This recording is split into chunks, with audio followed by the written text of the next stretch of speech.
Hey, how are you doing? I'm doing fine, sir. I got back from the lake. You're putting together on Lacan are just crazy. Like Thank I've not I don't think there's anywhere online that is going through the text line by line and bringing it out like y'all are doing. So the amount of work that that takes and the devotion to keep working at it in the way you are, I just think is extraordinary. Nick and I are doing, yeah, like we're doing our job to make sure that like we make not only Lacan seminars accessible, but also like we nobody is the subject expert of Lacan, no matter what. Like even if they say they are, it's like, yeah, they put in their time, but the ironic thing is that Lacan says that psychoanalysis is the only discourse that like reveals that there's no master, and yet like people want to say like, oh yeah, I'm the master of Lacan. We're struggling just as much as everybody else is to try to understand the seminars. Sometimes we don't know what we're saying, and I think that's the whole thing about like Lacan is like when you look at his thought, and it's a thought in motion, and like he'll even go back to like certain concepts in Freud and kind of reorient them in a different framework. And he's constantly fixated on like how can we understand something like desire, which is like a deadlock in Freud, something that Freud doesn't have. He has a wish fulfillment, but he doesn't have an understanding of desire in the way he'll say like desire is the desire of the other, right? Because look, for Freud, he's only got something like the wish fulfillment, and with his notion of regression, it's like, well, wish fulfillment gets fulfilled in the dream, and so like that's it. We may not have the ability to achieve our desire or pleasure in the real life because of the reality principle, but we could achieve it in the dream. But Lacan's like, and even Freud knows this, it's like in his later work, but Lacan's like, yeah, but it doesn't make sense though if we're constantly dreaming. Not only that, a nightmare isn't a wish fulfillment, and then when we understand like what's wrong with like obsessionals and hysterics, and then the war neurosis, we understand that the death drive is something that intercepts any fulfillment of a wish. That drive actually orbits around the object cause of desire, and its aim is to miss the object, and so that's why there's this insistence of the compulsion to repeat to begin with. And so that's something that, even though Freud discovers this in Beyond the Pleasure Principle, he's really like afraid to carry this notion of the death drive forward, because like he says that the ego is not the master of its own house. And he shows this with like his early works and up to like when he does interpretation of dreams, and even like the ego and the id, that we realize that even in the Darwinian aspect, that the biological organism isn't aiming towards a teleological end or towards homeostasis, that this balance of two different processes diminishes any type of concrete homeostasis or mastery of the world. And then the dreams show a different side of consciousness, like, oh, there's something that's a different process going on. And now we have death drive. So not only does Freud show that human undermines themselves, but even the death drive undermines Freud himself and his theoretical achievements. So that's like the paradox that like Lacan is using dialectically to move forward. And like this is why the two seminars are very important to understand the groundwork for understanding Freud. No, that's all magnificent. Lacan is someone, what I appreciate about Lacan as I listen on the extraordinary work that you do is the more that things come out that before you never catch, that you learn and you pick up. And like I have to admit, I was mentioning to Dimitri the other day, like when I read Hegel's Philosophy of the Right, like 12 years ago now. Wow. How things don't really pop out. And now when you go back, I've been in obsessive crazy land trying to finish this paper after on trying to argue where we have to understand the philosophy of right as the state of nature, not just the state of government, and that the state of nature is developing, and that it becomes the ground for the epistemological justifications of even saying, if you do the phenomenology of spirit and you're trying to make an explanation for the nature of the subject, of which would provide a proof to think that the science of logic is validated, because if the science of logic is going to be updating Aristotle and it makes all these arguments, at the end of the day you could just say, well, I don't believe it. He's like, well, look over here at the phenomenology of spirit. Here's a proof by the very development of the subject through history that there would be reason to think that the logic of Aristotle cannot explain why the subject would move that way. Therefore, the science of logic would make sense. But you could just counter and say, well, I don't buy the development of the state as the foundational ground for the subject. It's like, but let's see how the state develops, because by state, he doesn't necessarily mean government. He means like a collective, right? Like something emergent that is not reducible to the parts. And so it's like the state of nature. And the state of history, the state of nature is not a contract at the beginning of history that is like a hypothetical, like in Rousseau and Hobbes. In fact, the state of nature is the present now. So it's the justification of the now. Well, if the now is a justified ground for the beginning of philosophical thought, well, then the phenomenology of spirit is justified. And if that's justified, then you've justified the proof that gives you reason to think the science of logic is needed. So these things fit together. So I've always felt like in Hegel that the philosophy of right, by a lot of people more on the Žižekian side who will stress the phenomenology and the science of logic, the philosophy of right is like, they kind of brush it. They're not sure what to do with it. And don't get me wrong, it's very different in character. But I actually think there can be a double reading of it where it can actually have a role that's going on in the phenomenology of spirit and with the science of logic. But that's all to say, you go back to a book like The Philosophy of Right and it's all anew. And just going back to Lacan through you, I'm like, oh, wow, these are like in the talk you were having today with on the transfer, the teacher, on the notion of incest being a kind of upsetting of the relations that structure the psyche. Right? Because if you fold it in on itself, the relations do not unfold as you've been socially conditioned to think. So it's almost like the ultimate revolution in a way, right? Because the social order conditions the relations in a manner that then can more easily capture them, where then incest would be an upsetting of all of those relations. And then that would see why you have so many taboos of that. Now, I'm not saying that incest is good, but it's interesting to think. I was also taken by this idea that when Lacan talks about death, it's not necessarily death. It's like more of this non-existence. Right. And for death, it's a symbolic death in which we undermine our own coordinates to identify in. It's not so much that we're an imaginary ego, but that we always look to anticipate logically in this whole thing of logical time and to deduce our position as subjects in the symbolic order. This whole thing of the logical time is like the three different sophisms of the warden who says, due to some circumstances, I got to let one of you prisoners free. And I have the two black colored discs and three white colored discs. And it's up to you to figure out who's the right one without speaking. You could only look upon each other and then reflect in your own minds. And once you finally figure out who the subject is, you may walk in and then come to tell me how you figured this out. And yet the trick is that they all are wearing white ones. And so they all deduce. And so they all leave at the same time to go tell. And pretty much he breaks down on why this is the case and why even if, you have a two black and three white, that none of them will be free. The point of this thing is that a symbolic order like this allows for certain logical things to happen and certain prohibitions or inconsistencies to happen as well in the symbolic order. And this is like how he ties off from a Levi-Straussian structuralism.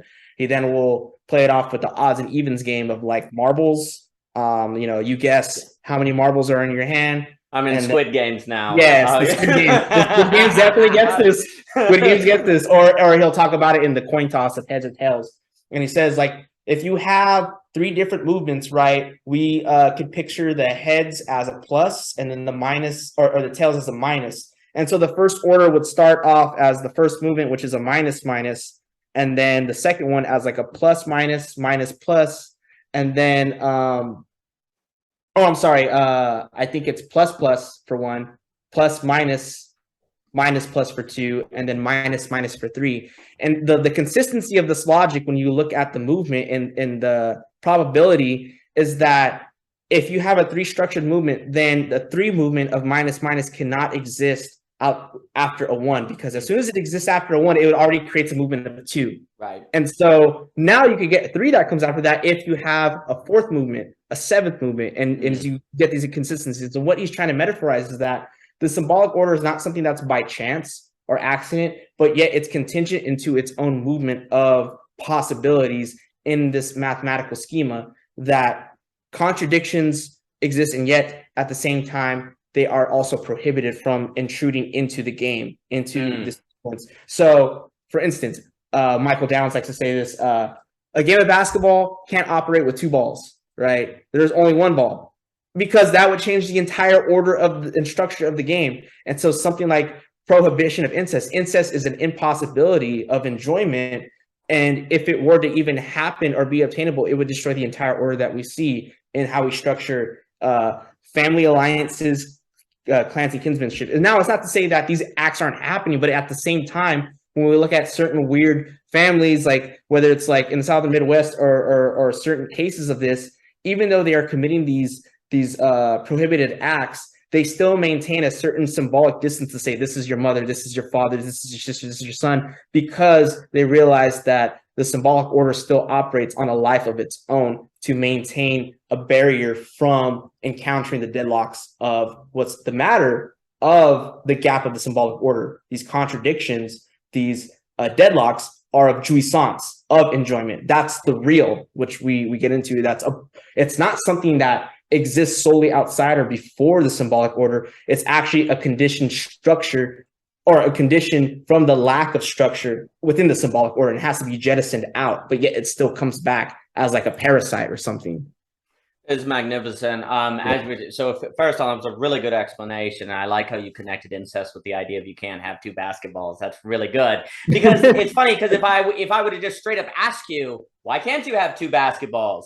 You could explain it, but it actually would be kind of difficult, because I always say, well, no, we just won't have the two balls intersect, and maybe it would actually double the excitement, and yet to introduce a second basketball in a way screws everything up. And the thing that's interesting is you have a sense that it would screw everything up even before you can explain exactly why it would screw everything up. And that goes to show you how it works on a deeper level than the rational, like it gets below the rational, like you sense it in your gut.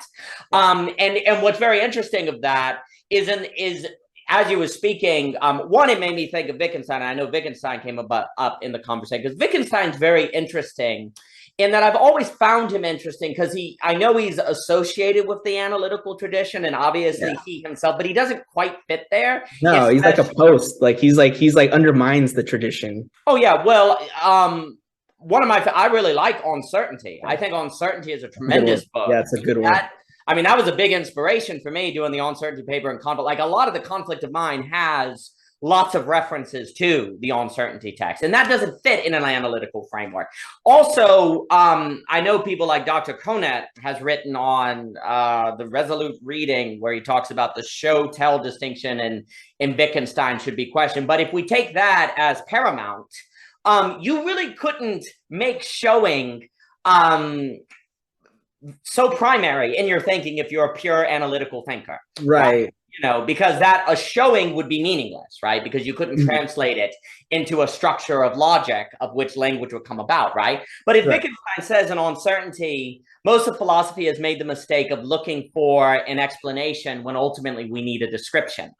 Exactly. And this is like something like Heidegger, like you can't explain logically, or like in the way they want to frame propositions, Dasein revealing itself, being disclosed in the phenomenon, right? If we just get into a phenomenological hermeneutic investigation, I don't think analytical philosophy could account for something like that, right? And someone like Heidegger is just so dismissed just because he's like considered like, oh, hard to read or obscure. But no, he's getting at something fundamental when he talks about both on a level of ontic and ontological, right? That things could be ready to hand, as he says, but yet, and at these moments, and how we're beings that are referential with the hammer, with other people, and this what he calls solicitation of being, that there's also a point in which things, in a sense, fail, and that's when they become present to us and kind of disclose something, and yet we could see this with, our fundamental facticity of who we are. That's something that I don't think analytic philosophy could take into account for. Well, to me, I always find very interesting. I was mentioning it to Dimitri, apparently something that Derrida, and I actually don't know if it was published by Heidegger, but somewhere he has a letter or something where he writes being with a slash through it every time when he writes being, and Derrida goes nuts. He's like, yes, that's it. Like that. He loves that notion, because what it goes to show you is that if I say being, or if I say nothing, those are different from being with a slash to it. Right. And basically, in an analytical tradition, you can only make sense of being and nothing, but you can't really make sense of a being with a slash to it. In an analytical tradition, a being to a slash to it is just nothing. But Derrida's like, no. And then, of course, Zizek and all of them, and Lacan, obviously, are like, no.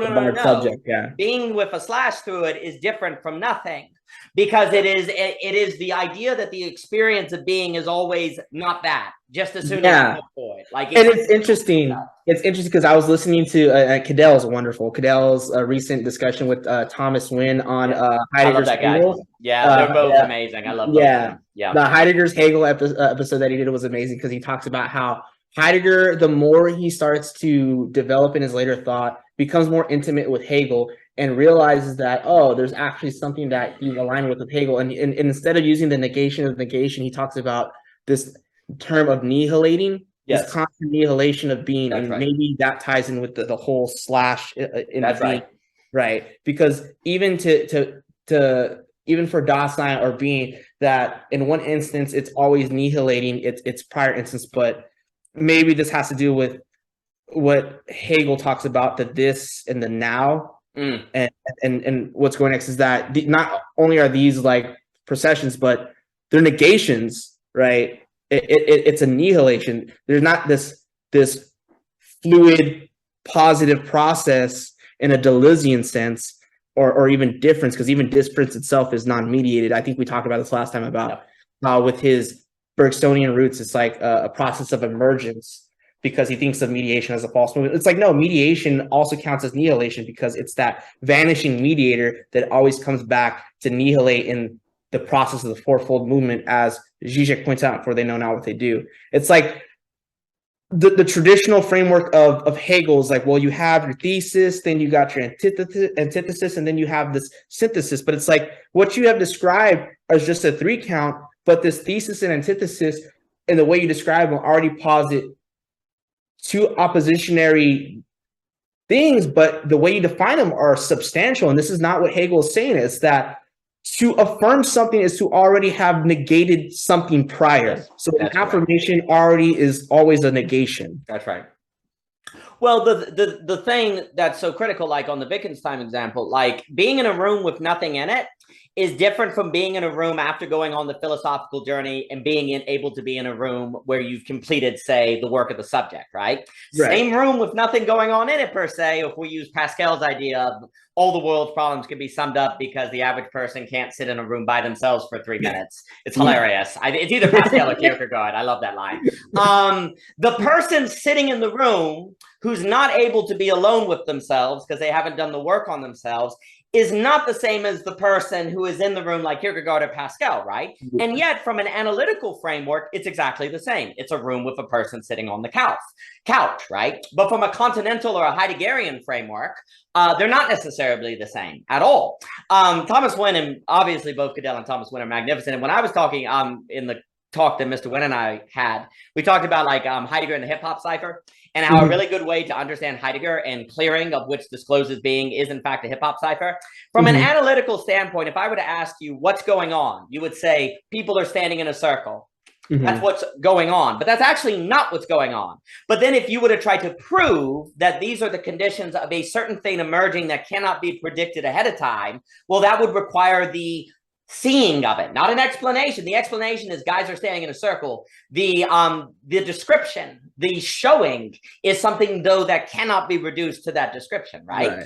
And so you would have like a circle in analytical, or no circle because nobody's there on the street. But then you have a cipher that actually is a kind of embrace of the fact that there's nothing planned, right? Like if you say what you're going to do next, you'd say, well, nothing, we don't know, right? Oh, so you have nothing planned. No. We are precisely annihilating the plan of what could occur, so something can emerge in the cipher or in the improv comedian or whatever, that then once it is there will be all the greater precisely because it was not planned ahead of time. And basically what Wittgenstein seems to understand is that language games can create conditions that give rise to something that are then not reducible to that language game, but cannot be explained before they arise. right? Right. And then he gets very interested, as we know, in like Master Eckhart and a lot of the apophatic Christian mystics, because there's this kind of idea that the apophatic nothing is not the same as the nothing of nothing, like just like a nothing, right? Well, that difference, which you could say is nothing versus being with a slash through it, is something that you have to experience to get, right? And then to get it, the thing that's funny about it is getting it may require making sure there's not a second basketball on the basketball court, right? Because once you bring that in, it just doesn't happen anymore, right? And so you have to make sure everything is aligned. So what's very interesting, this is what I find very interesting, because it's almost like what Heidegger's talking about with the conditions of the clearing to have being come forth, have something similar in its necessity of conditioning as a lot of what Lacan talks about with how ideology operates, right? It's almost like, in some respects, that if you don't do what Heidegger's talking about, which I do think comparing Heidegger and Hegel is really, really important, actually, because then you start situating how a lot of where Heidegger's thinking after being in time in the later Heidegger ends up sounding a whole lot of the conceptual mediation that you have to go on with Hegel. So what's really interesting to me is how it's almost like if you don't do what Heidegger and Hegel, if I put those together, are talking about, then ideology is going to do something similar, but you're just going to be trapped. So it's like you have ideology that's going to make sure the second basketball doesn't enter the court to keep the game going, or you as a subject own the conditions necessary to create a cipher that similarly can't let there be a second basketball enter the arena or it messes all up, or someone enter the cipher who doesn't have the skill to do the cipher, that then makes possible the disclosure of being. But what's so interesting is there some sort of, it's like, what's the difference between those two? It's almost like in Lacan, it's the big other doing it for you. You're being structured externally, where in Heidegger, it's some sort of internal structuring to do something of which discloses itself. And then before passing it to you, I also went down a rabbit hole reading as much Deleuze, his book on Bergson, Spinoza, trying to figure out the difference between Bergson's intuition and Deleuze's transcendental emergentism. And that's Deleuze does every day, like Monday, Wednesday, and Friday. I'm like, I think I know where to place him. And then Tuesday and Thursday, I need more bourbon or something. I'm not quite sure. But it's interesting. It is interesting to compare the conditions that make possible the clearing in Heidegger, in which being can disclose itself, and the maintaining of the basketball game per se, in which ideology does not allow incest or the second basketball in, or it would throw down the social order. It's interesting to compare those. Right.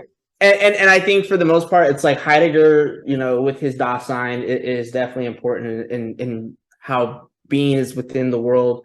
But I think one thing that Lacan develops most is his notion of jouissance, which binds us together. And we could see the cipher not just like connecting together due to a language game or something that's being disclosed, but rather the enjoyment of a discourse that has a social bond.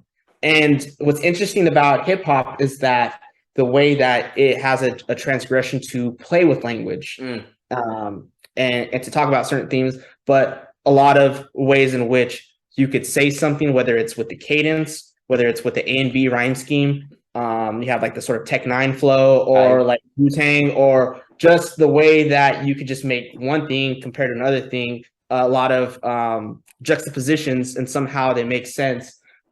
This right here is a way to enjoy language and to make something kind of sublimate in that. Right. And yet that is what quilts it together. Like as far as different signifiers coming, especially from a freestyle. If a cipher is a freestyle, it's like you said, it's not exactly. We don't have an idea of what's going on in the cipher. We don't have anything remotely going on, but as one begins to speak, then there's a collectivity of understanding. Oh, like the way the words come out, they start to connect with other, like they replace other signifiers to represent an absent signifier. This is how the quilting of signification happens, based upon whatever the S1 is, the master signifiers, but mainly it's bonded by jouissance, by unconscious enjoyment, by drive. I like that language of quilting. that really is very interesting to me. And there's something also about, it's almost like you quilt or be quilted, like you quilt something in your own conditioning, because like a way I look at Heidegger, which may be wrong, may be right, who knows in these games, but there's something where the later Heidegger is interested in, okay, it would seem as if getting to being of being, the last part of being in time that doesn't end up written, seems to be something Heidegger's like, I'm not gonna, he goes in a different direction, where instead the later Heidegger I see as an emphasis, I keep saying, on clearing, which is creating a clearing for being to disclose itself. But then it's like, okay, so we can't really get to being a being, but how do we as subjects? And then it does seem, although the early Heidegger has a Dasein, I do feel as if the later Heidegger actually is more talking about a subject. Now he himself, if you said that, he may vomit, but he'd be like, screw you, I am not Sartre. And you're like, come on, man, it's not so, I really like being in nothingness. He's like, but the latter one definitely seems to be of a, how do you get yourself out of the way so that things can disclose themselves, right? Well, that's work of a kind of subject, right? And that's someone then who is doing the work of putting themselves where they're kind of controlling the quilting, per se, that goes through in their life, as opposed to being quilted by the symbolic order that one is finding themselves in. And I've also been really interested lately, because I guess I just spend my life going down rabbit holes, on the difference between I've been calling it the difference between wine and lumber. In Heidegger, lumber, I'm just talking about standing reserve, right? Where he talks about the river Rhine. I say lumber because I literally cannot say RH words. Like every time I try to say the river wine, I can't say it. I cannot frickin' say it. So, but he makes the example of the river Rhine as being standing reserve. It just exists to be electricity for some end. I actually failed kindergarten because I couldn't say W's and R's. Just so you know, I spelled rabbit with a W, and they're like, wow, let's hold him back. Hold that boy.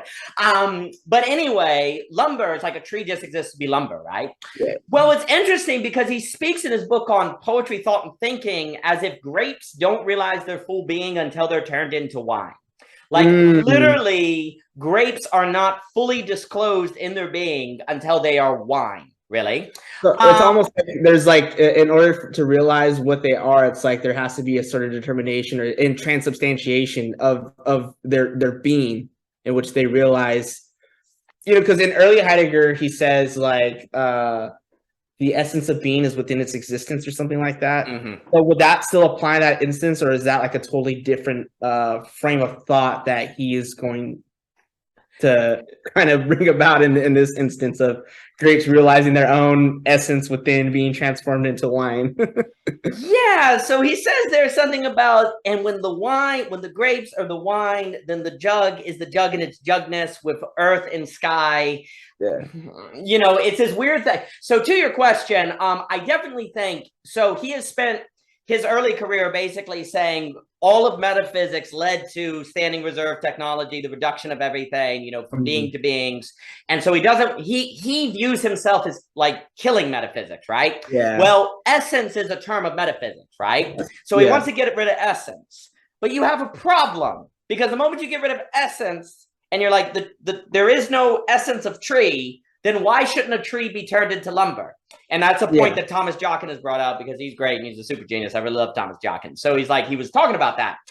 It seems like the later Heidegger is like, I'm going to make being have the function of the essence. So the disclosure of the grapes as wine, in the very disclosure, is an experience of they should be that.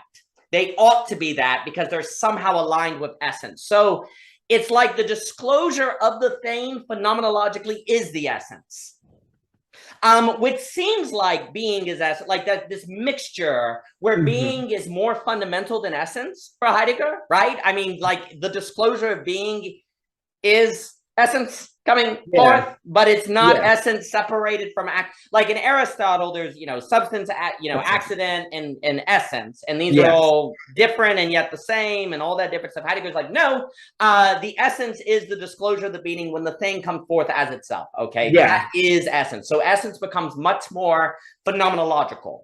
Yeah, and it's revealing itself to me in this phenomenon. That's the being, and yes. it's this, yeah. Yeah, and so it would seem as if wine, like when the grapes are wine, somehow wine is a successful disclosure of the essence of the grapes as wine. Because then it shows that it's not that grapes revealed themselves to me as like a being, disclosed, but that in its disclosure, it has this, I use the term transubstantiation, but this metabolic process of revealing itself in a multifaceted way. Maybe we could add Hegel into it, because I got a copy of this commentary of Hegel's Phenomenology of Spirit by a guy named John Stewart, and he talks about how we have to understand the Kantian background of Hegel to understand his work on Phenomenology of Spirit, and that in the antinomies of Kant, he's only seeing objective determination in this abstract form, which is very limited, which is why he can't get past antinomies, because he only sees them as stagnant. He doesn't see them as a movement, and how Hegel has objective determination of seeing things not just in this abstract form and isolated from just the subject and the faculties of its understanding in space and time, and the phenomenal and what it can't know, which is the thing in itself, but that there is a sort of activity towards the thing of itself that makes the subject move its location in a historical process in which it does, and this is where we get not only as substance, but as subject type thing, in that it's not just a pure abstract objective determination, but there's also this historical movement and of thought that allows me to get to a sublated position of these contradictions. And maybe thinking about it now, maybe it's not the case that Heidegger is thinking that, but we see a movement of where being manifests itself in a process of not just being grapes, but also being transformed into wine, being transformed into jelly, excellent, so forth, right? Grape juice. Excellent. Yeah. No, what you're getting at is big. So a few things. So what's interesting, so there's for me a screaming question. Okay, why isn't wine the same as lumber? For some reason, lumber is reducing a tree to standing reserve, and yet wine is not. I mean, he speaks, what's very interesting too is for him, wine is not only a bringing forth of the grape, but also the jug, also earth, also sky. Like the entire world in which wine is situated is actually brought out by wine. This is why he's talking about being not beings, right? Because the wine brings out the jugness of the jug, which brings out the sky of the skyness. He gets very poetic in different things, but it's like this network of relations that which is totally, because I think the only way wine could be lumber is if we take this Deleuzian Guattarian approach of rhizomatic, in which all things are just assemblaging to be just a sort of materialist monism, in which it's just a flat ontology. It's just everything's the same. It's all like univocal for the most part. And I don't think Heidegger's really about that. He realizes that there is this manifestation of relations, that one thing brings out the other thing in the certain set. As you said, the wine brings out the jugness of the jug, etc. But it's not like this sort of flat ontology in which all things are pretty much the same. We're just focused on the object. Oh no, and after going through this, I'm trying to get when Michelle and I were trying to get Belonging Again part 1 out, but then I'm like, I want to take Whitehead and Heidegger together, and then I'm like, no, Daniel, stop, finish what you started. It's this terrible habit, because I think there would actually be a lot on this notion and bringing it into a Whitehead and then a Bergson and all these different things. So to up the ante, it would also see in Heidegger that there's a difference between the wine that is a result of the farmer going and picking the grapes and doing the process by hand, and the wine of which comes off an assembly line. So then the question is what's the difference between wine 1 and wine 2? Heidegger seems to think there's a difference. And I think that starts to get at it, because then it's the same. Let's say it tastes exactly the same. Let's say it has the same color. And let's say wine 1 and wine 2, and if you put them on a table, you couldn't tell the difference. For Heidegger, there is a difference, even if it is. But this, for me, is critical, because it means the difference is not in the facticity. There is something in the process that is inseparable from the phenomenon that then changes what it is in its being. Is this where we would get into like to evoke Deleuze's name? This is where we get into repetition, right? In which there's something that's repetitive doesn't always mean it's the same thing. No, it is. In this, actually, that's very good, because what I was going to say is that notion of the repetition having a negation of the repetition in of itself also is the strangeness of absolute knowing for Zizek. So, you know, this is what seems critical, and this is why I like to talk about the absolute choice regarding Hegel. So if you have those two wines, and I come up to you and I say, hey, this wine was done by a farmer. This wine was done off an assembly line. They taste exactly the same. They have the exact same price and everything. The Hegelian would say, I cannot see the difference, and yet I choose for there to be a difference. I am limited by the noumenon per se. I am limited from seeing the difference, and yet I believe there is a difference. And thus there is a difference, actually. And when I try to combine Heidegger and Hegel together, this is where it starts to make a lot of sense. Because Heidegger seems to be suggesting that the difference between, I think it may parallel tool and technology as well, because there's a distinction there, but I'm not as confident of that. That's one of those things it seems to be the same difference, but I put a little like asterisk by that because I'm not sure. But the difference between wine and lumber, to see why it brings Heidegger and Hegel together, seems to be the difference between wine 1 and wine 2, where the difference, you are limited from experiencing the difference, and yet precisely because of that limitation, you have the ability to choose that difference, and thus choose how you're limited, and thus choose for there to be a different disclosure of being between the wine of which is made by hand and the wine that's made by the assembly line, right? And and here's the key, by choosing to even believe that difference is possible in reality, you then carry yourself in the world as a different kind of person. You then carry yourself in the world as someone who believes that there are differences that cannot be reduced to facticity, because that's what you're doing in that moment. You're saying that there is a difference between those wines that cannot be found in the facticity, the phenomenon of the wine itself, that is part of its relation to the entire process. Well, the whole world is different now. The entire world is a place of which phenomenon consists of a layer that is not found in the phenomenon itself. Okay, and that would be AB. You know, I like to talk about AB, and that seems to be what Heidegger is screaming at us to live like, that there is that difference there, and that would be, I think that aligns with Hegel's absolute knowing. Right, and it makes me think, well, and then when we bring in someone like Marx and his Hegelian inversion with capital and bringing the dialectic, it's like, well, then how did the two different wines change when they become a product of the movement of capital and the commodity? And the commodity is the inversion of value, and that it's not you just got one commodity, but then the commodity has to relate to not as commodity A, but it needs to commodity B, and then you get B, C, D, etc. But they can only reflect back as the value is inverted by misrecognizing itself in commodity A. But the only way it could do that is with the universal equivalent, which is going to be money, which becomes the commodity itself in becoming the universal equivalent for all commodities. Like that right there would change its nature based on its valuation, it seemed like. And I want to know what you would think about that and how that fits in what you were just describing with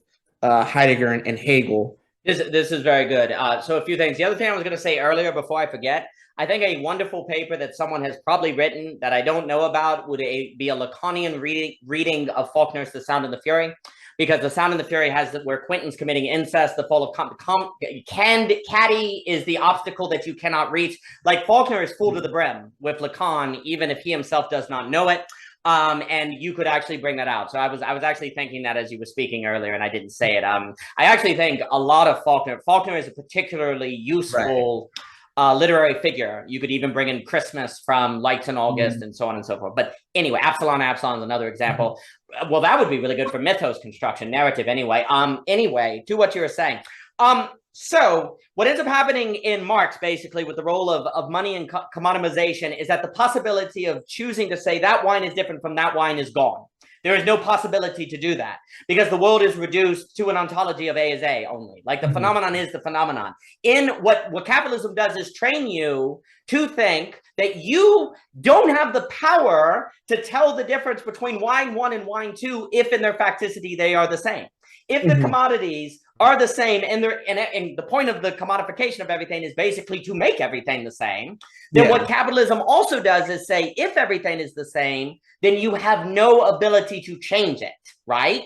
Where if you follow Heidegger or Hegel, no, you as the subject always have the power to say there's a difference between the wine made by hand and the wine that's made off the conveyor belt, right?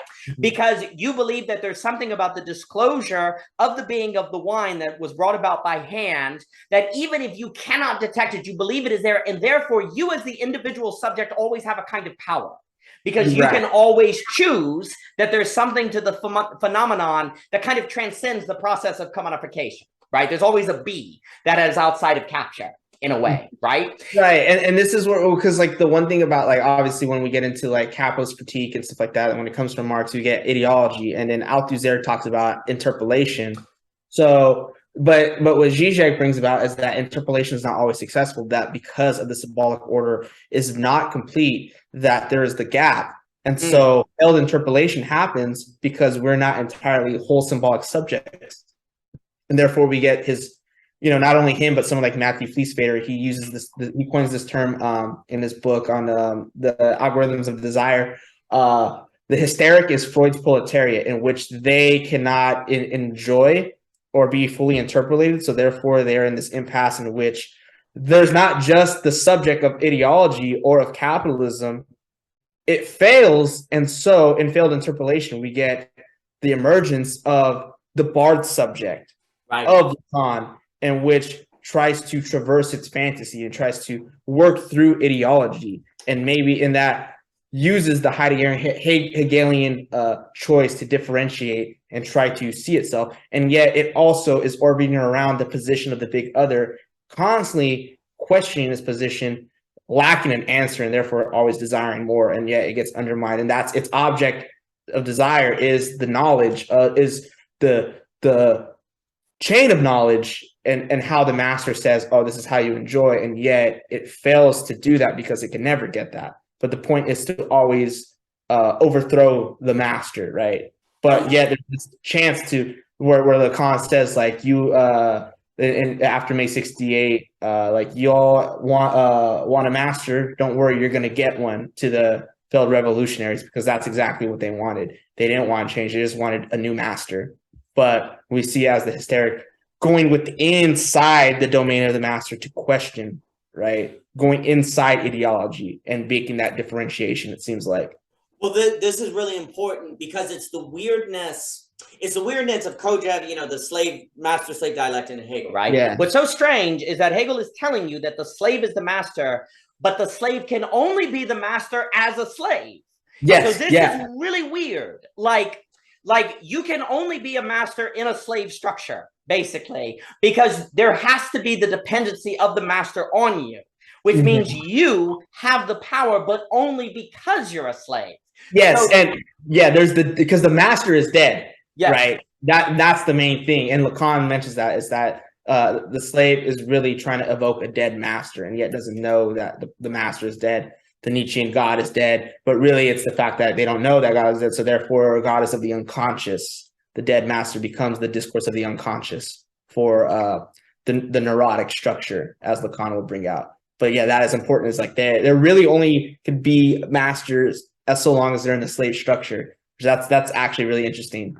Well, because what that would mean is that the only way to overcome ideology is in ideology, because you're a slave of the ideological structure, right? But it's precisely because you are there that then there is the possibility of saying, oh, by the way, I can choose the B. I can choose that this wine is different. But I have to be situated in a structure of which I am the slave, right? But then I have the ability of going, oh, I have the power to say that this wine made by hand is different from the wine that is made by the conveyor belt, right? So the overthrow of ideology is only possible within ideology. Right. Which is this weird thing. This is where we've made mistakes, because what we like, this to me is the revolutionary character of, if I'm thinking Hegel and Heidegger, this later Heidegger and the Slave. Like there's been a lot of effort to overcome ideology by leaving ideology. right? But then you can't have the true power, because you can't be the slave who has the power over the master, right?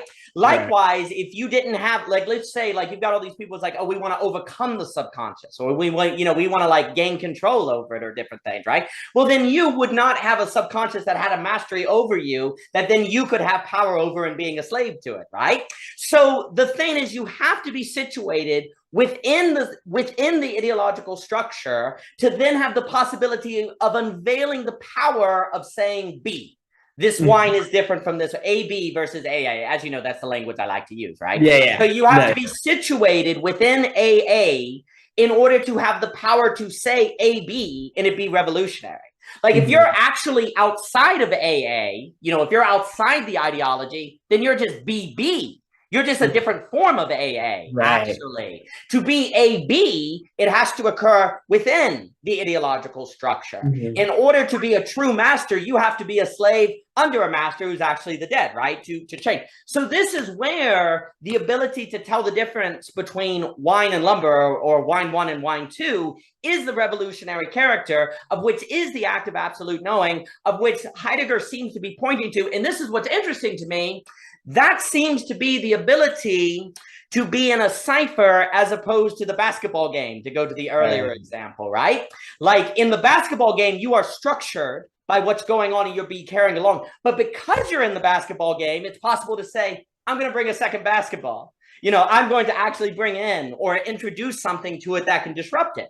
Now, the problem with that sort of disruption, though, is you may actually be invoking a second basketball, but actually the ideological structure, you're still using a basketball. So it's not entirely new. So even that kind of revolutionary character could actually just be re-sucked in. Right. Things. But even in thinking about it now, like, just the as you mentioned, that capital seems to have this tautological reflecting of, like, A is A and B is something different, but, like, isn't that also the contradiction of not just capital, but just of identity itself, even in Hegel? Because, like, if A is A, you don't even need to say that, or A equals A. You just need to say A. But why would you need to again overemphasize the equivalence to itself if it already is not what it is?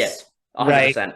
So just to say that is like A equals A, that second A is not the same as the first A. Absolutely. And so therefore we have a split already. And as Žižek talks about this important, they know not what they do, on his chapter, the one, he talks about the logic of the signifier or the sign, and that when we look at Lacan's mirror stage, we see something similar, in which that when we look at the imaginary and the symbolic, these are not two separate entities, right? One of imaginary identification and the ego, and then one of language and signifiers and the symbolic structure. Rather, the image, the imaginary, what think about an image is that for Lacan, it's a reflection. It's like a mirror. It's reflecting. So the image has to internally reflect upon itself to understand itself. And in this double reflection, what happens is that there is this hooking onto the symbolic order, which creates a virtual point. And so there is not only a reflection, but also an inversion. And so therefore,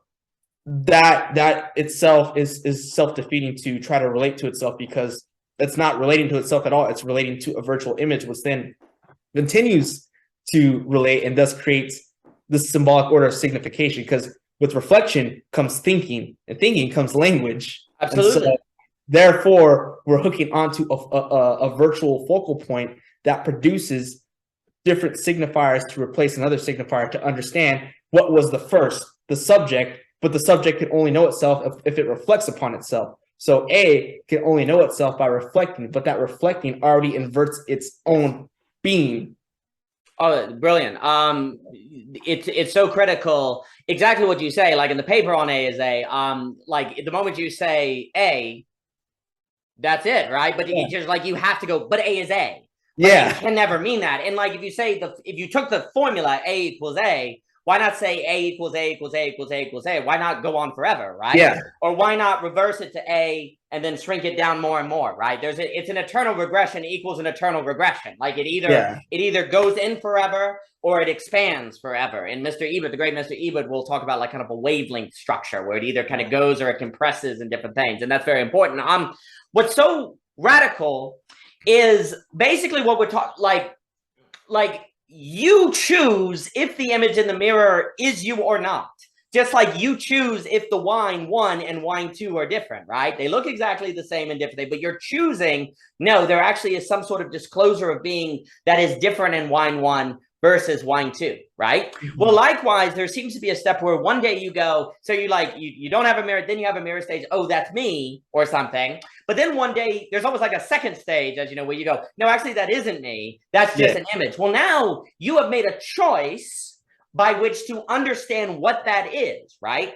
Well, right there is a pretty revolutionary step because you are basically saying that no representation can capture you, right?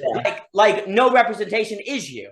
Right? So what you are is always outside of representation, right? Well, that means no structure can capture you. There's always a certain leakage, right? Right. And this is where we get into the unconscious for Lacan, that the subject is within the unconscious, the barred subject, and in that, in its manifestation in the mirror stage is a misrecognized form, and it takes itself to be the ego. And yet the ego itself is also a mirror image in which it reflects upon another. So therefore, not only we got language, but this constant like resistance towards knowing the repression of the unconscious subject, which makes it even more difficult. Because for Lacan, it's like the unconscious is no negation; it only knows affirmation. It's only like on these layers of the ego that negation happens, right? And we get in like to Verneinung and Freud on negation, where he talks about the Wolfman dream. The Wolfman's in analysis, like I had a dream about a woman, but I could assure you that this woman is not my mother, right? You know, like right then and there. Right. But like, don't worry. Yeah. But you know, obviously the unconscious brought upon the affirmation of a woman, but it's only that the ego of the Wolfman had to bring about like a resistance to saying, like, I assure you that that's not my mother, right? So therefore, it's like there's a subject of enunciation which speaks upon the enunciated, right? No, well, what's so interesting, why it's very interesting to me, because what is the difference between, if we just use the metaphoric structure that I'm forcing you to indulge me in this evening on like basketball versus cipher, lumber versus wine. Okay, I'll go back to the lumber and wine because it's difficult to say wine 1 and wine 2, but you get the point. Okay, so in a cipher or in the wine 2, for Heidegger, something is enunciating, but it is not something that is concealing. Like it's like something comes forth. So it's like in Heidegger, you have clearing, being comes forth, right?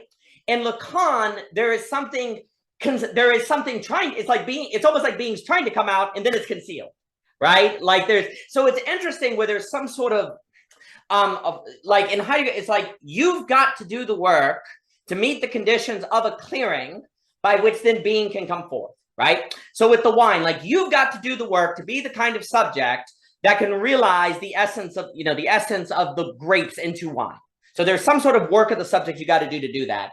And then it ends with a certain announcement, a certain disclosure, because it's interesting to compare disclosure and enunciation, like you're saying. Like, you know, so in Heidegger, there's like, at the end of it is a certain disclosure of something that is irreducible to you, right? Which then precisely unveils the failure of representation. Because if you try to represent it, you're going to turn capital B being into lowercase b being, right? Like Heidegger has basically been warning, like we've lost the question of being because we've been representing being in terms of beings, and as a result, we've lost it all. Now, that's not exactly his language, but that's a way to language it. Right. So you're trying to close representation, and that would be the being with the slash through it. So there's a conditioning for a clearing so that there can be a being with the slash through it. Okay, so disclosure. In Lacan, it's as if there is something that is trying to conceal itself in the announcement. You know, it's like, what's the difference? And now I'm just thinking live. Like, it would be very interesting to trace out the difference between announcement and disclosure, and to kind of use what you're saying. Like the right. Well, I think for disclosure, it's purely phenomenological, right? And not to say that there isn't a phenomenological component to the speech in which there is a subject of enunciation, but what is concealed in I guess can't be seen or witnessed phenomenologically in the Heideggerian sense is what is going on in the unconscious. Desire and jouissance, the drive, that which is absent.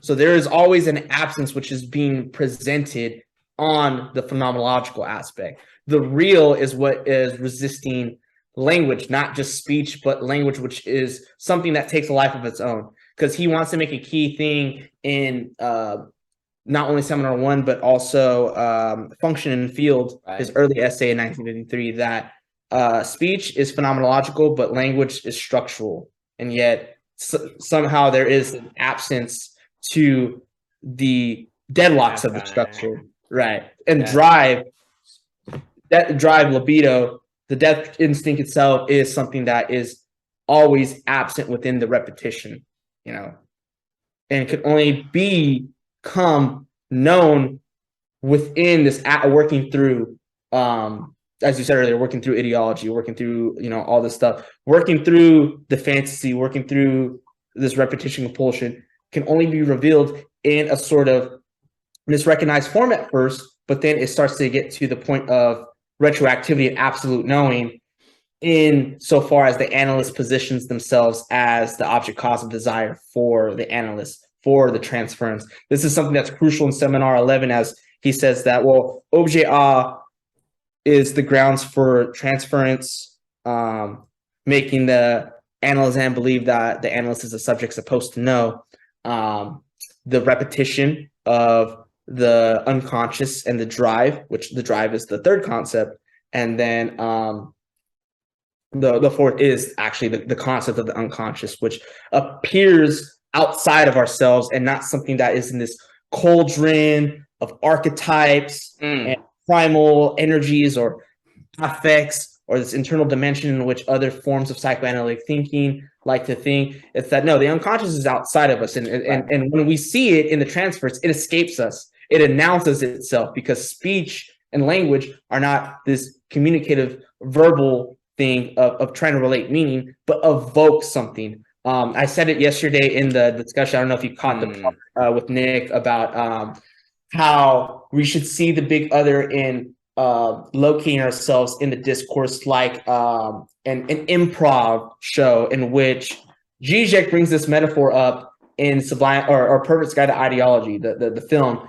that it operates like this. The actors have no script. The only thing they have is an earpiece, and they listen to the director as they guide them through this thing. And what the director does is makes the actor reflect within themselves to bring out their potential and the best for the show. In the same way that the big other situates us to always look within, and this is also mediation of the superego, to constantly bring out how do I enjoy?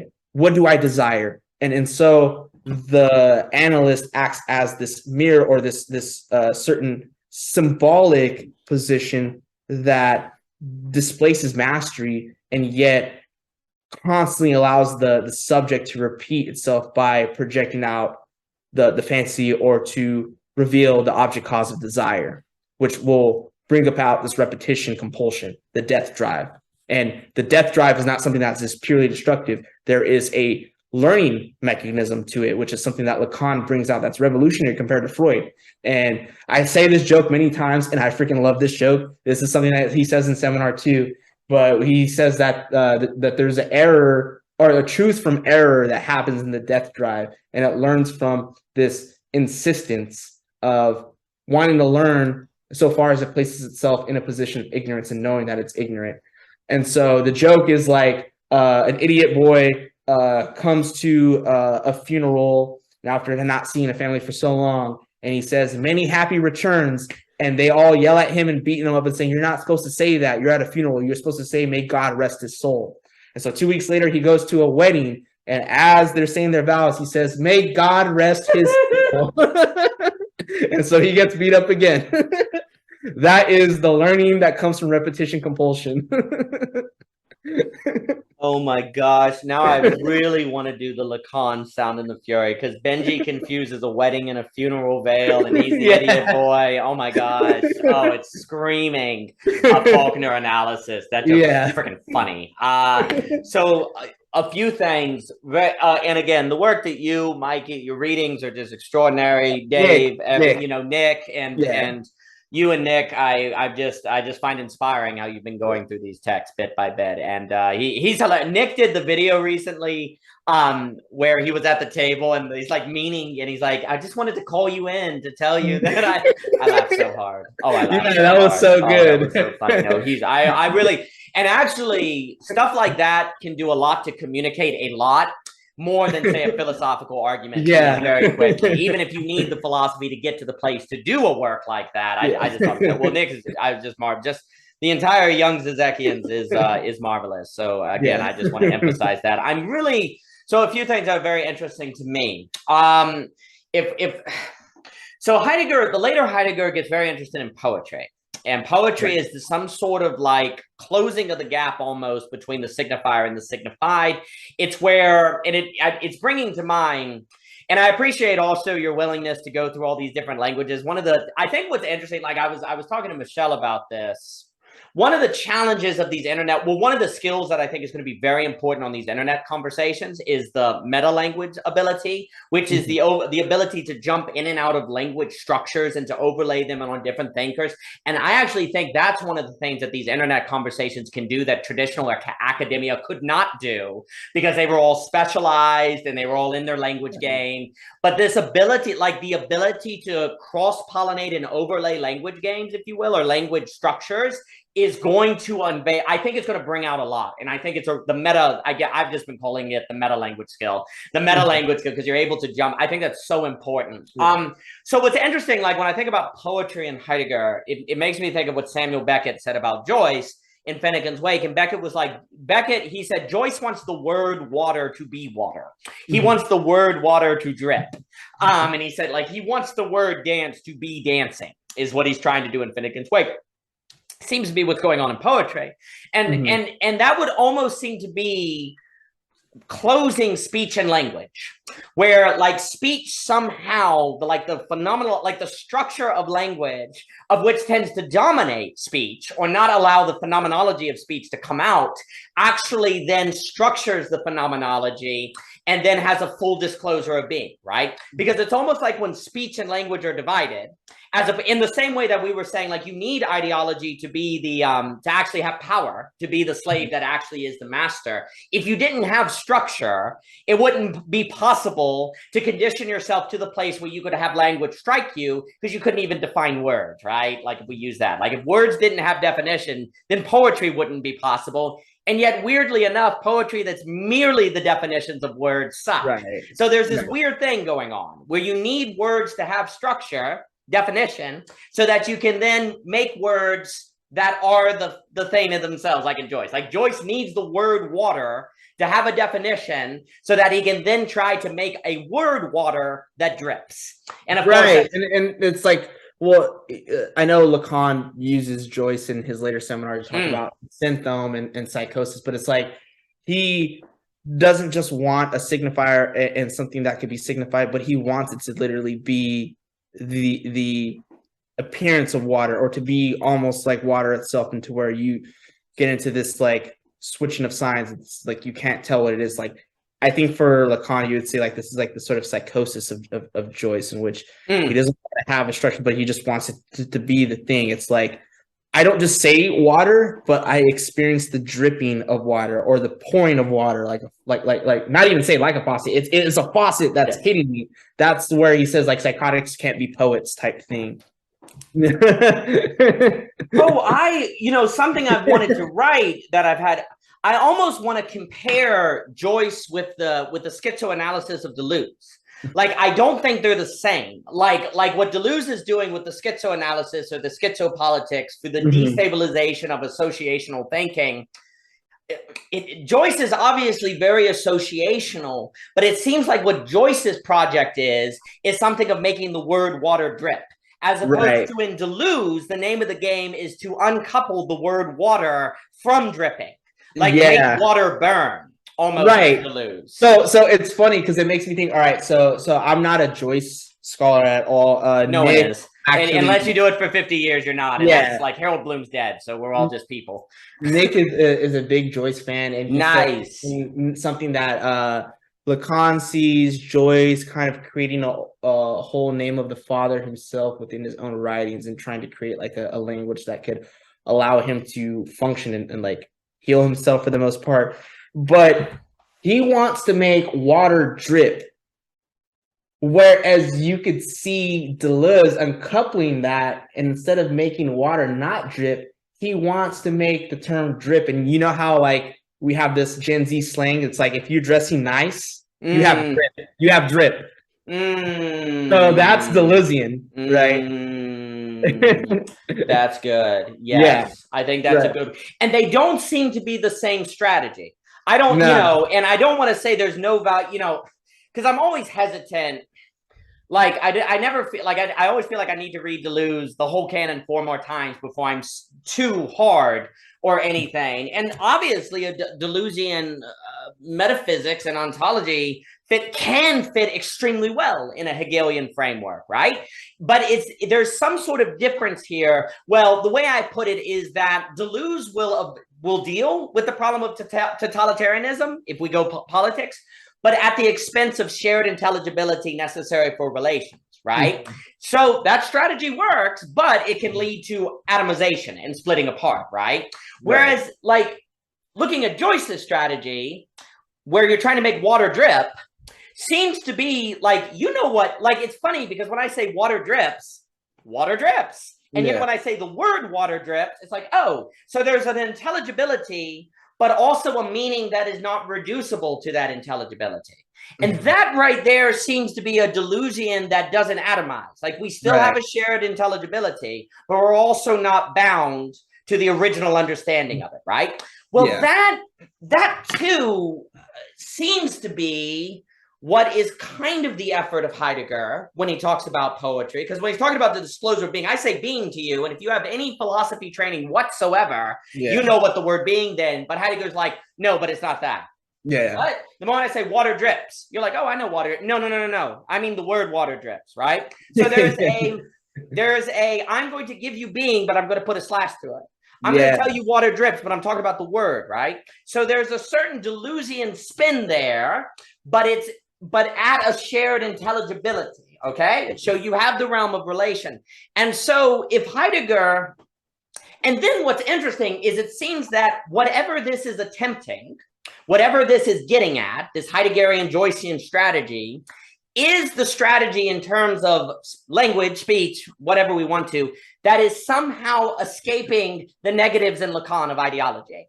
You know, all of this seems to be how you as a subject try to step outside the big other in this way and yet not escape the big other. Because it seems like you're like, oh, we're going to just like escape the big other. That's just what the big other wants you to think.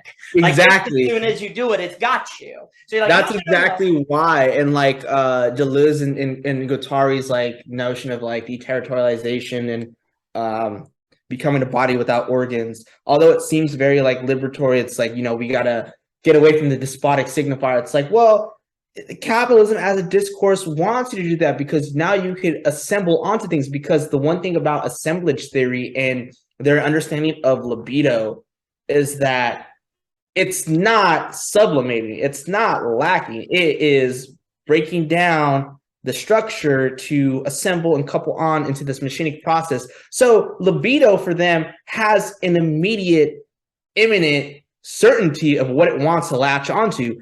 But for Lacan, it's like, no, libido is not certain on what it wants. Libido undermines itself. Drive undermines itself. Right. If you have a drive that is certain on its enjoyment, well, now we're talking about a structure of perversion in which it is fine with the structure right there, as long as it has the ability to enjoy, whether it's in a cruel or masochistic way, it's going to get what it wants because it is not duped or believes it's not duped and avoids castration.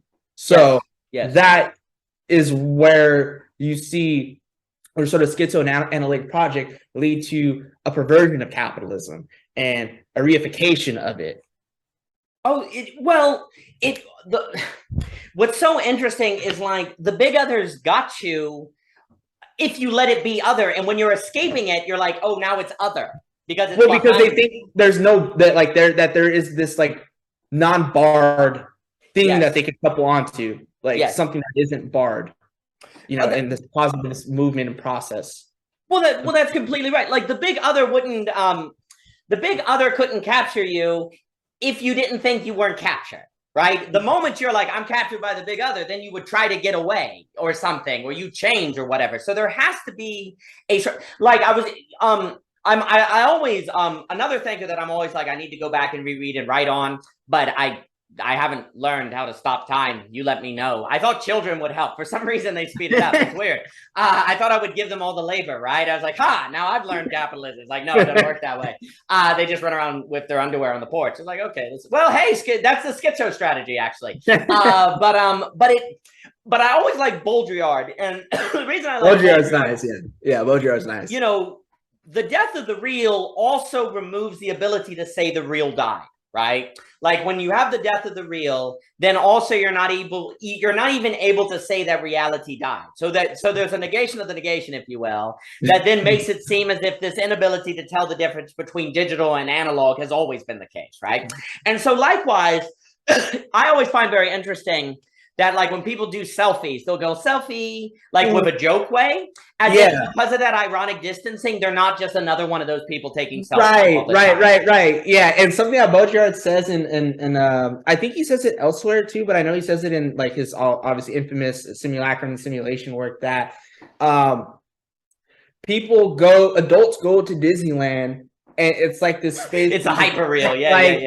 They're children to forget the fact that the ideology and hyperreality that they're living isn't you know, childish. Isn't that right? It's actually more childish-like than going to Disneyland.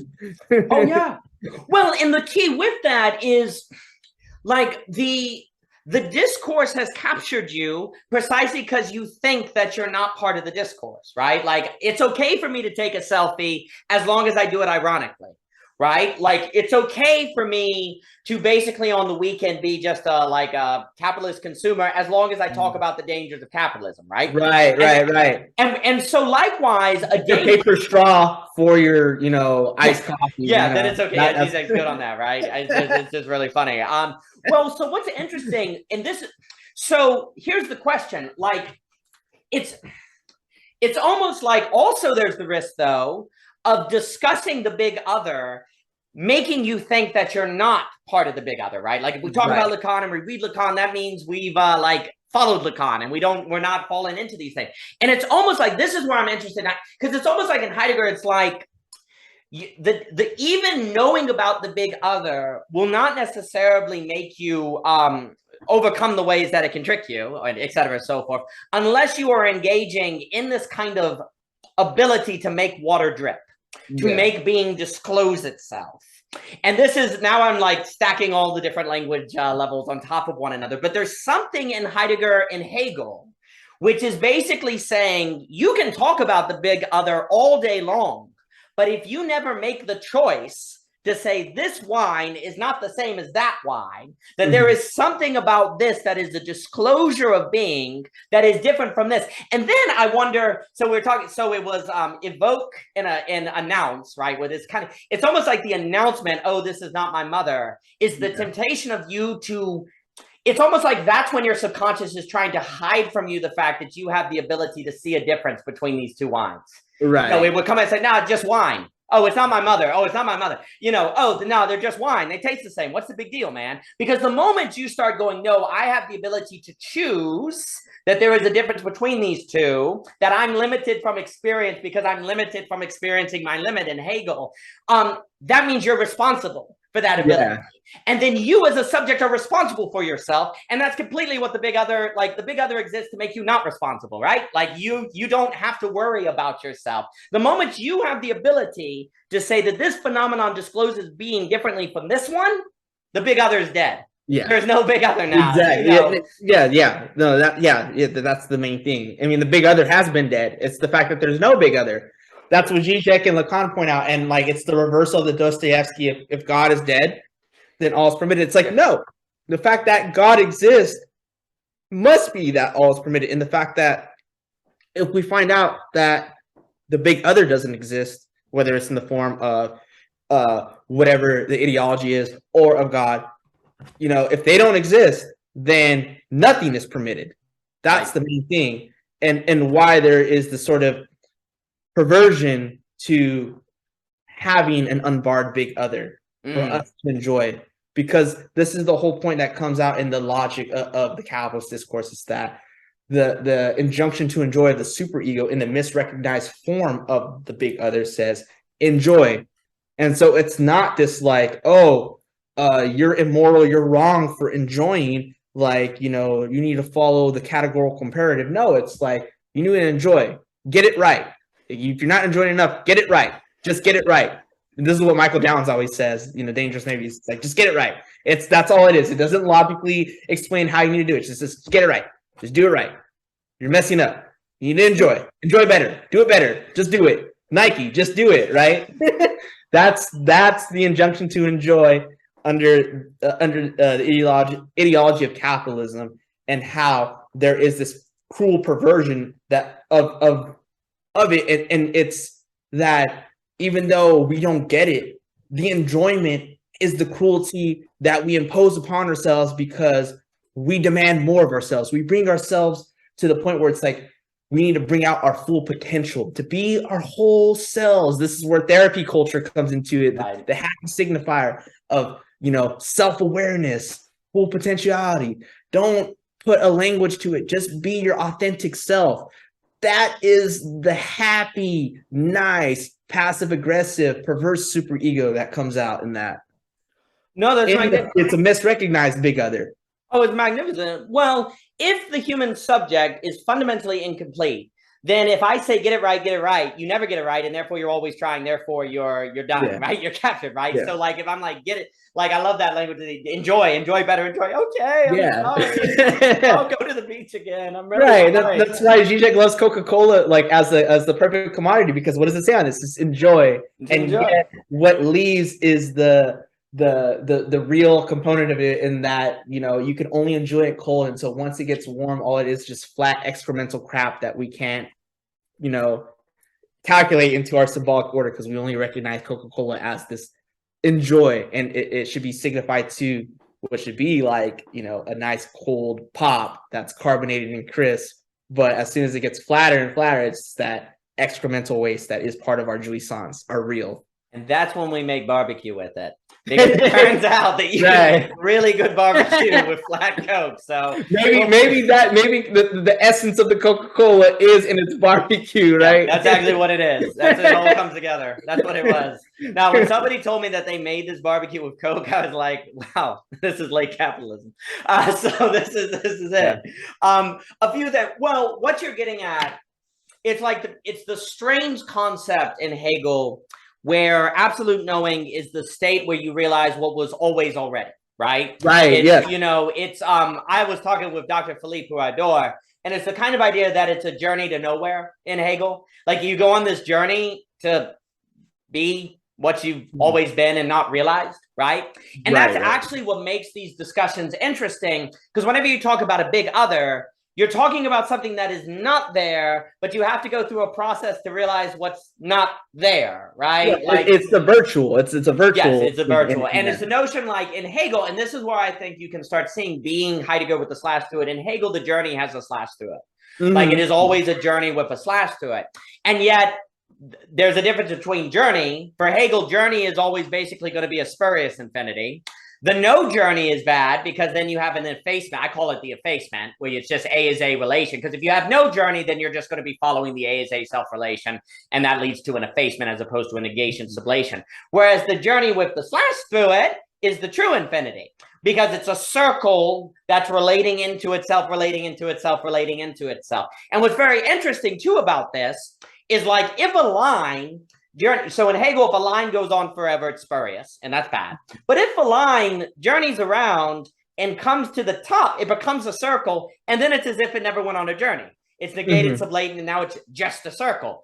A circle is not a line that goes and connects to the other side. It's just a circle. So there's this weird thing where the journey with a slash through it in Hegel is, if you succeed in the journey, it's as if you never went on a journey, right? It like vanishes. So likewise, when like the journey of the big other, if you will, is a realization that it was never there. And then it's as if it was never there, because it never was there, right? Yeah. And this flip, I call it a flip moment. It's where it flips, like, and it changes what you were always doing.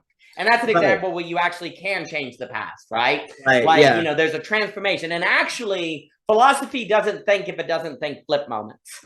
Like, basically, philosophy has followed a temporal structure that has been spurious, not a temporal structure that has been a true infinity in Hegel with a circle, if you will. And there is something about absolute knowing that is a revelation of a new kind of time. I do think I'm gonna be very dangerous and say I think it has something to do. It's very similar to Bergson's concept of time, which is crazy. Don't ask me anything about that. But like, Bergson's concept of time is bizarre and yet really convincing. Anyway, so in Hegel, like, absolute knowing is the point where the past changes. Like, what you were doing, you didn't know what you were doing, and then it turns out as if you were always doing that, and it's as if you were always doing that. And so once the line journeys and connects, it's always been a circle, and there's never been a journey. Likewise, once you realize the big other is always not, it's not there, then it's as if it was never there. And that's the tricky move but that almost is the bringing together of water with drip. Like to be able to talk about the big other as a thing that's not there in its there-ness. To be able to talk about the word water as if it is dripping. To be able to talk about the wine that is its facticity, but also not reducible to its facticity at the same time. I'm not saying these are all equivalent, but there's something about that, all of which is the onto-epistemology of AB as opposed to AA. And a lot of this sort of escaping ideology, which you never escape, but to be almost the slave master in the ideology as opposed to mastered by the ideology. It requires this AB thinking. It requires this ability to set the conditions of disclosure, as opposed to always be susceptible to the self-deception of announcement that's coming forth. And that's where, if we look at Heidegger as having something to do with some kind of almost skill, really, like some sort of skill of being able to create the conditions of evoking disclosure, then that, of which I also think Hegel's in the business in, and then the science of logic is basically, if the world is such a place where disclosure can occur, if a subject conditions itself accordingly, then what are the logical implications of that? What must be the logical underpinnings of reality so something like that can occur, right? Well, it can't be Aristotle. Not that Aristotle's wrong, it's just incomplete. Like, that's how I always put it. It's not that Aristotle is wrong, it's just incomplete. It overfits, right? And so all of that seems to be what you need in your tool belt, if you will, or your worldview or your framework, so that you are not falling into these various pathologically problematic ways of life that are constantly being described by Lacan, constantly being seen as one is under ideology. And so there seems to be relation there. And the thing about time, at least for Lacan, is like not only just the logical time, but that what's interesting about repression is that repression is always the return of the repressed, and it returns from the future. So as you move forward in that, therefore you're able to realize that as it is enacted out in analysis and the transference, and therefore you could change the past. Because the one thing about the truth of analysis is also the truth of the subject. And so far, as he says in Seminar 1, insofar that it is able to historicize the subject, like historicize the past, but as it moves forward in the future. So there's a constant retroactivity of how the future movement of repression is able to change the sequence of the fantasy of the past, it seems like. For instance, like his student Leclerc, he talks about this, and I read, it's like in this anthology that Žižek edited. It's on psychoanalysis, and Serge Leclerc is one of his students. It's like fragments from psychoanalytic discourse and clinic, and he talks about a specific patient who has this dream about like a unicorn or something like that, and he's like walking in the forest, and the unicorn is drinking something. Pretty much what these different terms in French that has to do with drink align with this name Lily and pour, and so there's this different like switching of signifiers. The dream doesn't really matter at this point. It's more of how the signifiers operate with how the verbiage is used. And a play on words happens to create a condensation. And a condensation is pretty much a bunch of different idealizations and signs that create, oh, this is the nucleus of what's happening in, I guess, for lack of a better term, the unconscious and repression, condensation. And so the condensation manifests in a word that comes out in the clinic for Leclerc, for this patient, and the word is called pour jelly. Pour jelly. Jelly is something that acts as a trace for him to admit into the symbolic order of the unconscious, to realize that there's some sort of unconscious repression towards his interaction with his mother, the patient's mother.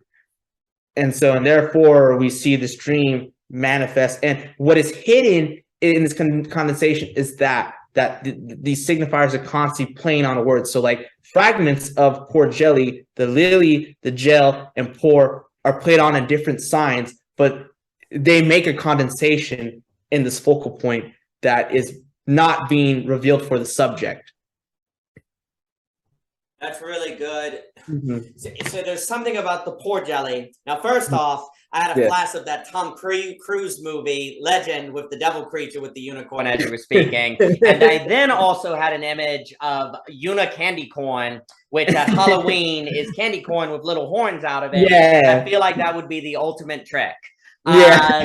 So, the ultimate trick of treat, or different things. Maybe there's a budding market here. I don't know. But, so with the porna jelly, I think I said porna jelly. I don't think that's a genre. Pori jelly. I might say porna jelly. So hard to say. That maybe that's a slip of the tongue. I don't know. That's like a witticism, kind of like a fat millionaire, familiar. Familiar. That's what it is. Yeah. So there's something in that pour jelly that is a concealing and a revealing. Because it's revealing the coming together of these images into something that then points to something that's being repressed. If I understand that correctly. So what's interesting is when I look at Heidegger, there definitely is almost an analysis of Western philosophy as being that. Like a condensing into a pour jelly of kind of going, God is dead, because for him, Nietzsche is kind of the end of Western philosophy. And it's like, no, hold on. The God is dead is actually unveiling something that you are repressing. Oh, you've been hiding the question of being. Oh, that's funny. Oh, and the question of being you've defined as beings, not being, because beings give you power over, and being would be something that is disclosed to you, right? So there's something about what's very interesting here, and Heidegger also, of course, with the clearing language, which is that Greek word in A I can't say, where whenever something is unveiled, it's also hidden, right? Like Heidegger has that whole kind of structure. Like when the bookcase appears to you, it's hiding the atoms, right? Everything is simultaneously concealing and revealing, right? Like the veil unveils that there's something worth seeing, maybe, or at least tempting you, right? And so likewise, the way that the psyche seems to, the way that the consciousness tends to operate is whenever it's showing you something, it's only showing you that thing in order to hide something, right? But then the subject of which knows that is different from the subject who doesn't know that, right? So then there's like, it's almost like you have these steps where it's like, you got Western philosophy. So if I'm following a Heideggerian schema, you have the Western subject who doesn't know that they are in fact hiding something from themselves. Then you have the early Heidegger, which is the realization that the subject is hiding something from itself. And then the later Heidegger is, what does the subject need to do to get out of its way so that that thing being hidden can come forth, right?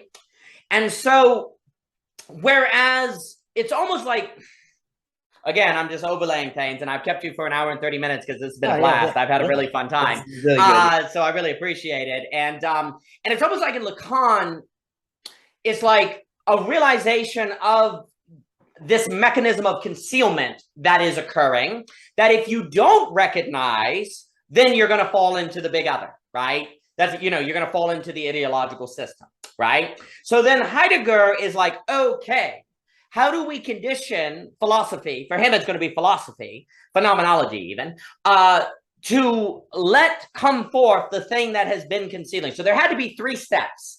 1, the process of concealing. 2, the recognition that there was a concealment that was hiding something.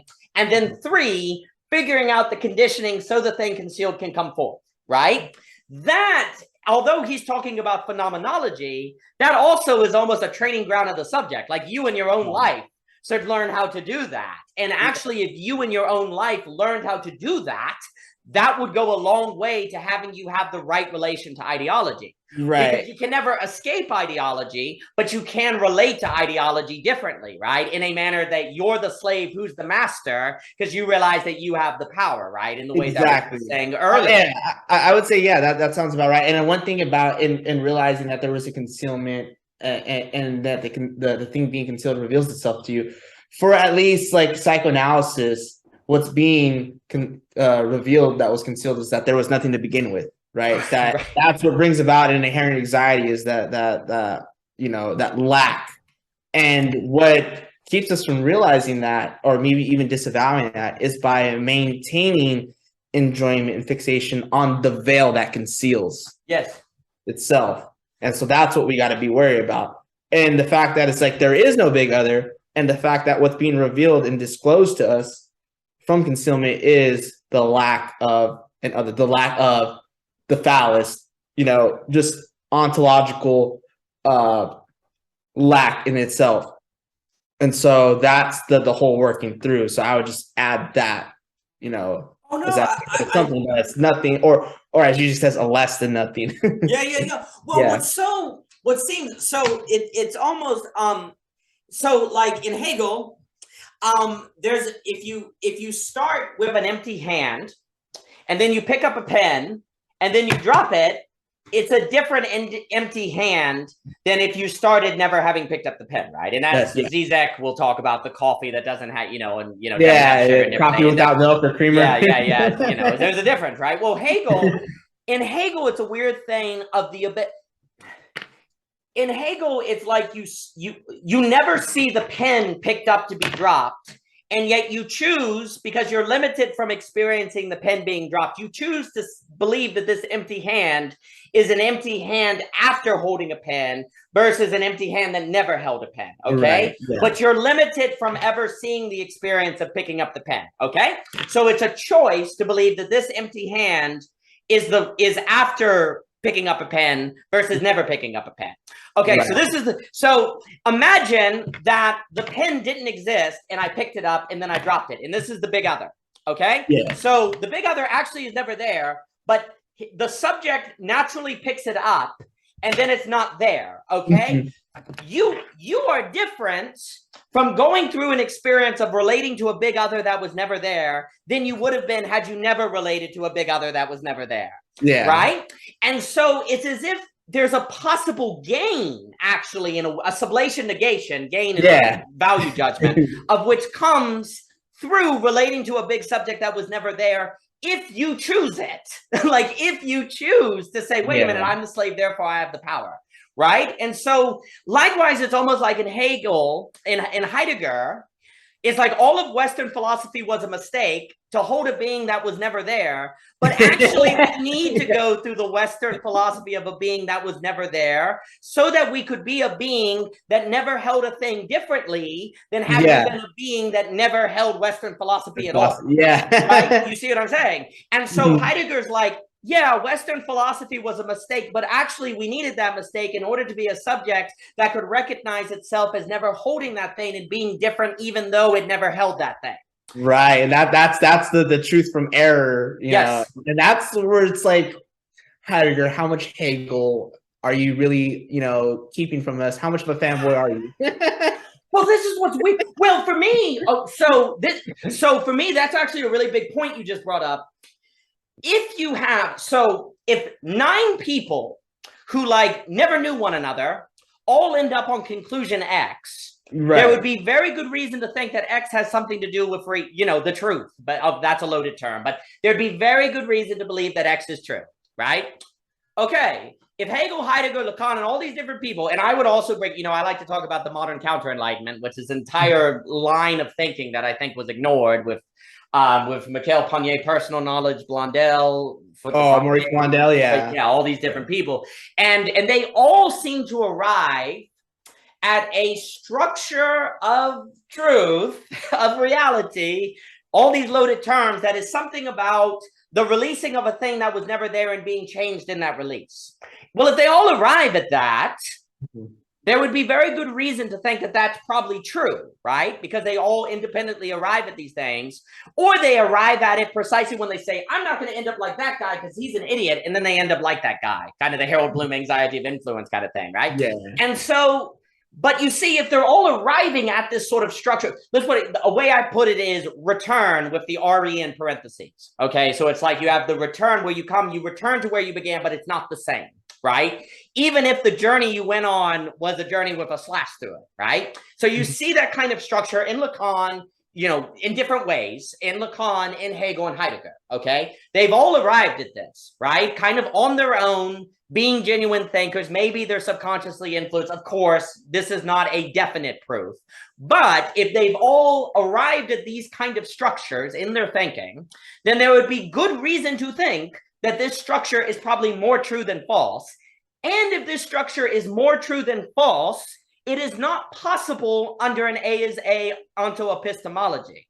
Therefore, it functions as a proof of an AB onto epistemology, which is precisely where you could generate an AA that you think is there, but actually never was there. Like that would be the big other, right? AA is the big other in this sense, right?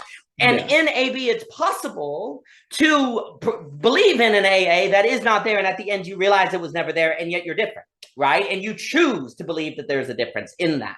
And so if they all kind of arrive at this independently, and I think other thinkers arrive at it as well. You could even bring in Alfred Korbowski in The Science of Sanity, which is a marvelous text that nobody read because it's impossible to read. But all of them have this sort of notion, I guess Peter Geert as well. And that would freaking suggest that there's something to all this. And all of this would then be embodied in that ability to say, the wine is different from the lumber. The wine that was created is different from this. These guys standing in a circle doing a cipher are different from other guys standing in a circle who haven't met the conditions to do the cipher, right? Okay. And what's so also crazy is the difference between the basketball game of ideology and the cipher of being is a very fine distinction. Exactly, because if that's the case, then like, as you're saying, like, why can't we just say that, the grape is just the same as the lumber? Or what if, Biden signing a new, law is the same as a cipher? It's like, no, there's distinct things, when it comes to the differential network. And again, I'm being, Lacan, so I want to bring in language and consonants. But I'm sure that you could connote it with Heidegger, because I think there is a sort of semiotic structure that Heidegger was kind of getting at. With, his understanding of referentiality. Oh, 100%. Well, if I were to use very giant terms that might not even be the best term, but to try to, so let's say like Lacan is discourse, ideology, all that under the term discourse, and Heidegger is talking about some sort of evoking, evoking of being. It's almost as if Heidegger is suggesting that we need to do the work on the subject to be capable to evoke, so that we're not turned into lumber by the discourse, so that we're not turned into commodity.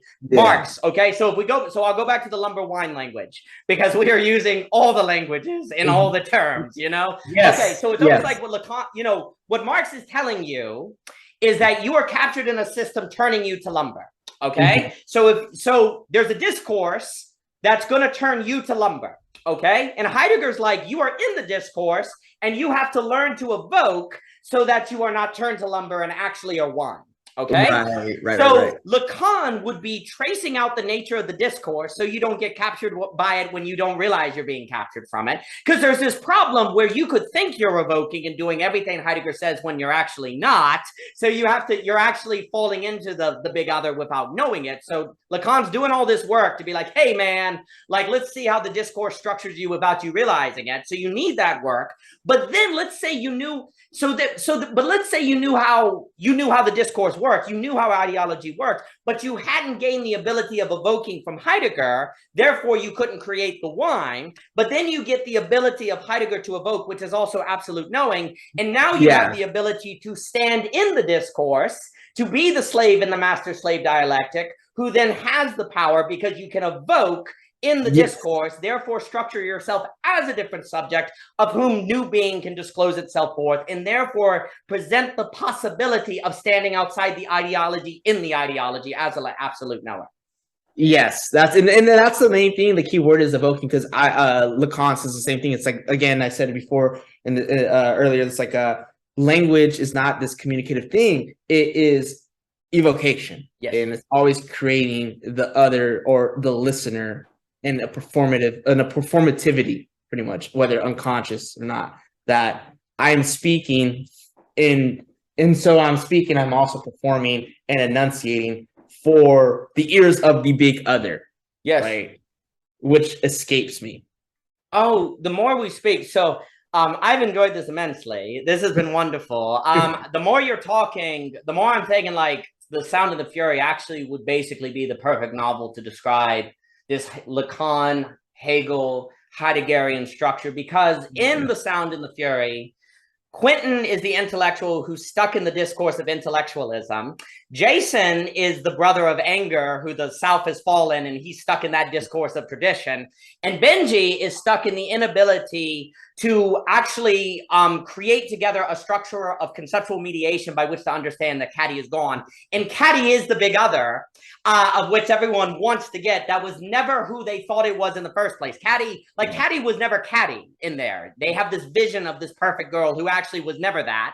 And the unveiling that Caddy was never Caddy is what destroys the Compson family, more so than losing the Civil War. Like, they blame it on the Civil War and all that, but really it's the unveiling that the big other was never the big other. But it's precisely because of that it is possible for Dilsey, who endured, to stand in the middle of The Sound and Fury and not be consumed by it. It ends up being Dilsey, of whom acknowledges that the big other is not the big other, that becomes the correct response to The Sound and Fury, because he endured, and therefore stands in as an evoking of being that we find in absolute knowing. So the structure of The Sound and the Fury, which signifies nothing, the idiot strutting across the stage full of sound and fury, you know, to the clocks of time, Dilsey becomes the endurance. And in that endurance, she can become the clearing in which being signs forth. So The Sound and the Fury, I think, would be a lovely structure in this way. This has been wonderful. Again, Andrew, I really, the work that you're doing with everyone, and with Mikey, Dave, and the universe, and I was also going to say with the university, Jasper's. I was actually laughing when he was like, "I'm not sure if it's Jasper." I've never known either, so the university should exist to give you the ability to evoke in discourse. Yes, you know, that should be the role of the university, is to have the ability. But right now, the university exists to make you escape discourse, which ironically means you fall into discourse, because when you try to escape the big other, that's just what the big other wants. But really, the university should be conditioning you to be the kind of being of whom can evoke in discourse. And that, though, requires the humanities. That requires all these fields that the university says they care about, as they take you to be an investment banker or whatever. That was me. But the university should be part of this. But that work is wonderful. I'm really glad you're doing the early Zizek, because I think the book, it was mentioned, I think Mikey mentioned Conversations with Zizek, and that's actually a wonderful book, and he said that's a really good, like, these texts by Zizek that people haven't read to go through. I think that one talks about a lot of like his relation to Kant as well. And conversation.